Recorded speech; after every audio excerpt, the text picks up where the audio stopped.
this vote and this outcome of these elections is for me a signal of strength for our family. And this is necessary because the coming 12 months and the next 2.5 years will be decisive for the European Union. Manfred Weber, after he was reconfirmed as chairman of the EPP Group for another 2.5-year term. The leadership vote by the group's more than 200 MEPs also elected 10 vice chairs, again split evenly between women and men. The vote comes at a highly challenging moment for the EU, facing still high unemployment, terrorist jitters, a migrant crisis, and other issues. Midway toward the 2019 European elections, the largest party group and its allies must produce concrete results or face the risk of a further rise in populist parties. For me, as an EPP group leader, the main message is that we have to pick up the people's interests, the people's points which they are concerned of, very openly, very concretely. In the leadership election, each MEP was to vote with secret ballot for a minimum of 7 and a maximum of 10 candidates, with 11 MEPs in the running. Esteban González Pons of Spain received the most votes. He is on the Parliament Committees for Budget as well as Constitutional Affairs, and is on the delegation to the Parliamentary Assembly for the Mediterranean. Françoise Grossetête of France is on Parliament's Committee on the Environment, Public Health and Food Safety. She's also on the special panel investigating the auto emissions scandal, and she is on the delegation for EU-Russian relations.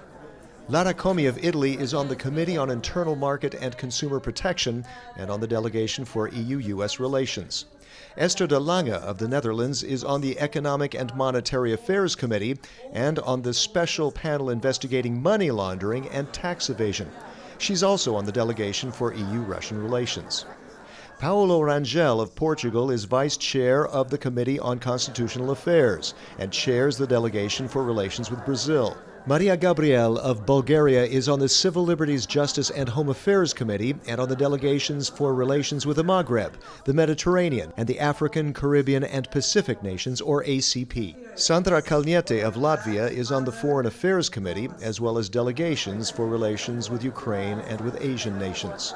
Tadeusz Zwiewka of Poland is on the Legal Affairs Committee and a substitute member of the Culture and Education Committee. Marian Jean Marinescu of Romania is a member of Parliament's Committees on Transport and Tourism, as well as the Auto Emissions Special Panel. He's also on the delegation for EU-Serbia relations. Finally, József Szájer of Hungary is on the Legal Affairs Committee and also serves on the delegation for EU-US relations. Mr. Weber and his team of vice chairs combine talents and experience from across Europe. Their task, to help spur growth and job creation, along with addressing consumer, security, environmental, and other concerns. The pressure's on. Says Weber, you don't get elected for the success of the past, but for the future. Find out more about the activities of the largest political force in Parliament by checking eppgroup.eu.